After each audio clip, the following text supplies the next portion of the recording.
Чем больше автомобиль, тем менее экономичным он будет. Это всего лишь законы физики. Следовательно, многие покупатели, разрывающиеся между семейным хэтчбеком или внедорожником, должны сбалансировать практичность с более высокими эксплуатационными расходами. К счастью, новейшие современные двигатели, а также внедрение гибридных технологий показывают, что финансовый удар может оказаться не таким страшным, как вы думаете. Рынки внедорожников и кроссоверов сейчас стремительно развиваются, и многие из них нацелены на низкие расходы для сознательных клиентов. И наряду с законодательством, побуждающим производителям снижать выброс СО2, акцент на эффективность никогда не был настолько большим. Это означает, что на выбор предлагается огромное количество ультраэкономичных внедорожников и кроссоверов, начиная от компактных кроссоверов с дешевыми фишками и заканчивая роскошными машинами премиум-класса. Учитывая, что большинство людей ищут определенный тип топлива, наш список самых экономичных внедорожников и кроссоверов 4х4 разделен на 3 категории. Сюда входят бензиновые, дизельные и гибридные модели. Итак, с вами канал со сложным названием dachaclubmd.ru, и мы начинаем. Топ-5 самых экономичных бензиновых внедорожников и кроссоверов.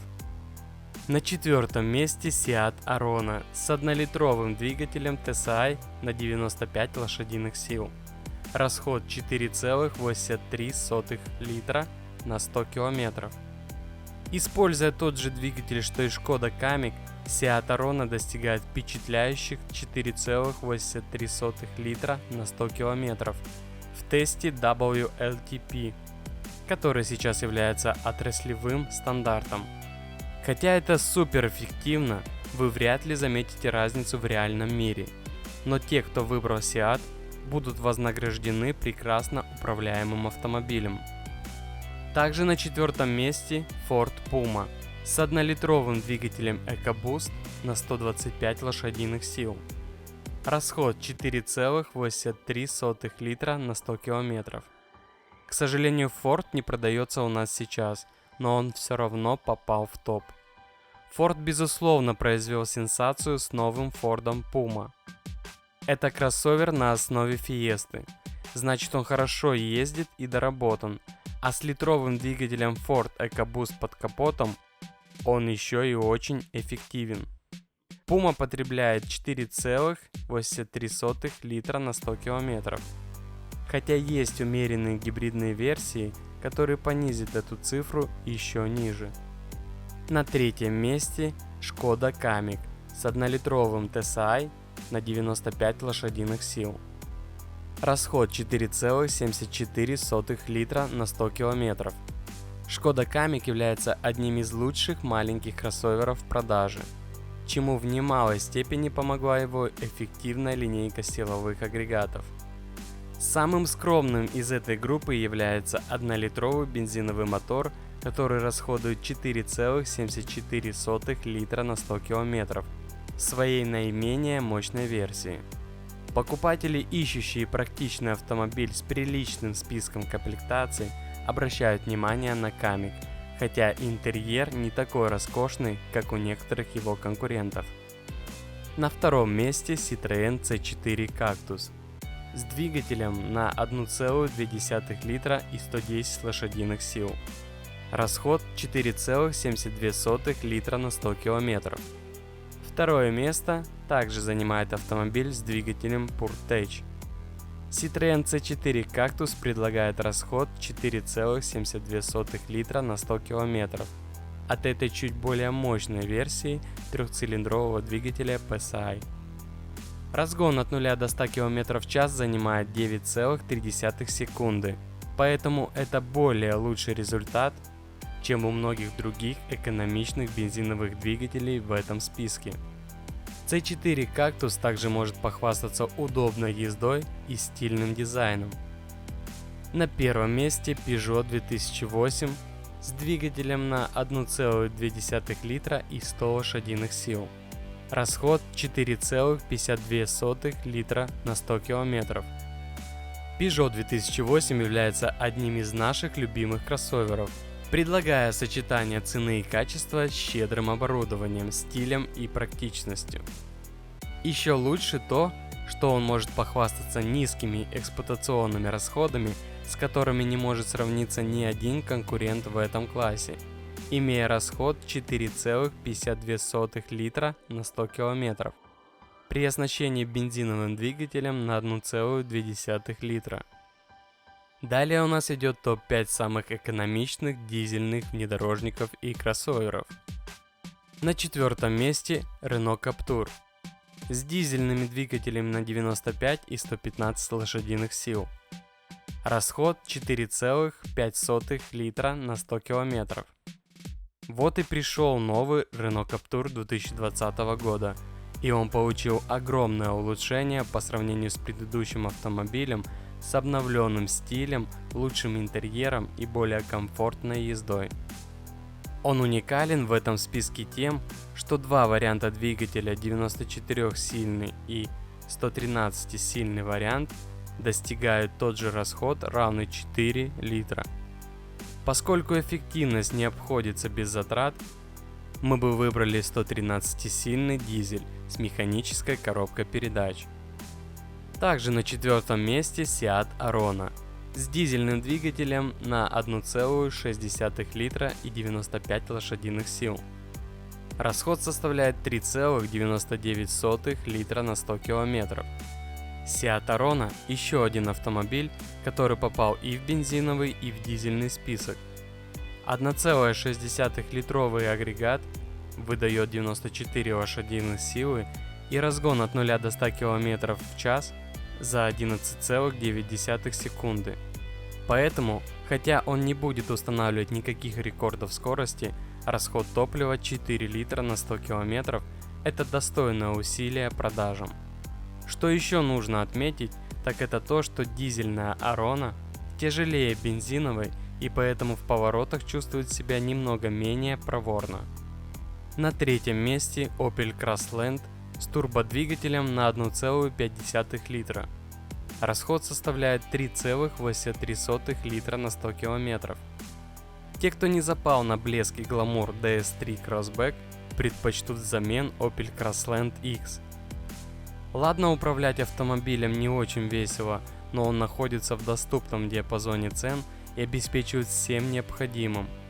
Практичный салон, много комплектаций и отличная экономия топлива. 1,5-литровый дизель не так совершенен, как бензиновые версии Crossland X.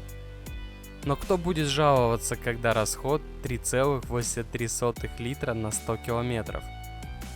На первом месте DS3 Crossback с 1,5-литровым дизельным двигателем на 100 лошадиных сил.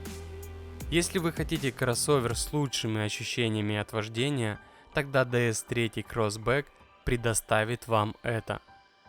Здесь более высококлассный стиль, а материалы, используемые внутри, немного приятнее, даже если качество сборки не совсем такое, как хотелось бы. Оснащенный тем же самым 1,5-литровым дизельным двигателем, что и Peugeot 2008, он также имеет расход 3,75 литра на 100 км. И еще одно первое место занимает Peugeot 2008 с тем же 1,5-литровым двигателем на 100 лошадиных сил. Расход также составляет 3,75 литра на 100 км.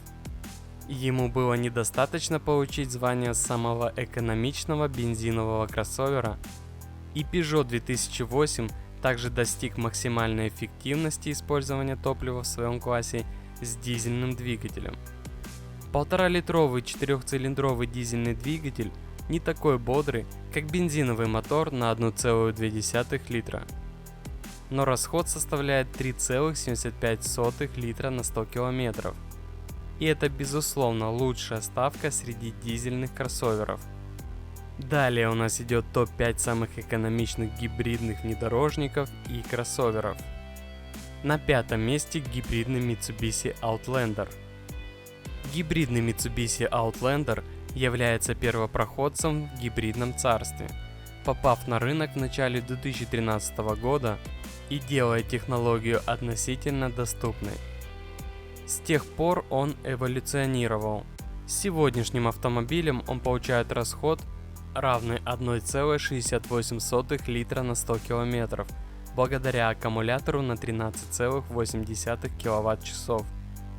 Как и для всех плагинов-гибридов в этом списке, для приближения к этому числу требуется регулярная зарядка через кабель. Без этого вы, скорее всего, увидите что-то вроде 6 литров на 100 км в обычных условиях вождения. На четвертом месте Mini Countryman Cooper SE All4. Расход составляет 1,5 литра на 100 км. Mini Countryman Cooper SE All4 на рынке примерно с 2017 года, но она по-прежнему дразнящее предложение. Аккумулятор емкостью 10 кВт-часов можно зарядить менее чем за 4 часа с помощью трехконтактного штекера, а при полной зарядке вы получите запас хода 50 км. Присутствует приличная практичность и неплохой драйв от вождения. На третьем месте гибридная Kia Niro. Расход составляет 1,17 литра на 100 км. Полностью электрическая версия этого автомобиля Kia e-Niro довольно блестящая, и стоит подумать о том, является ли электромобиль перспективной для вас версией. Тем не менее, гибридный Niro – это следующая лучшая версия Niro с аккумулятором 8,9 кВт-часов, который обеспечивает вам до 58 км электрического хода. Официально расход составляет 1,17 литра на 100 км, но насколько вы приблизитесь к этому в реальном мире, зависит от того, как часто вы переходите на использование бензинового двигателя. На втором месте DS7 Crossback E-Tense. Расход составляет 1,08 литра на 100 км. Плагин-гибридная версия E-Tense кроссовера DS7 Crossback является достойным выбором в линейке, с гладкой неспешной ездой, который может дать ультра низкие эксплуатационные расходы, если заряжаться на регулярной основе. Его батарея емкостью 13,2 кВт-часов является гораздо более типичным размером, чем у X5 X-Drive 45E, и теоретически этого достаточно для дальности 58 км. Кроссовер стоит дорого, примерно 52 тысячи евро, но расход 1,8 литра поразит вас. И на первом месте BMW X5 X-Drive 45E. Расход 1 литр на 100 км в час. Со значительно большими батареями, чем у мягких и полных гибридов, естественно, что плагин-гибриды должны доминировать в этом списке. И BMW X5 X-Drive 45E является наиболее доминирующим из всех, предлагая, по крайней мере на данный момент, самый лучший расход среди всех плагин-гибридов в продаже. Его 24 киловаттной батареи достаточно для преодоления 87 км с нулевым уровнем выбросов, что позволяет большинству людей легко завершить свою ежедневную поездку без использования бензинового или дизельного двигателя. На этом все. Не забудьте указать в комментариях, какие экономные кроссоверы вы бы добавили в эти списки. Подпишитесь на канал и поставьте лайк, если считаете, что кроссоверы – это самый популярный класс автомобилей на данный момент. Но если вы хотите поставить дизлайк, то объясните свой выбор в комментариях.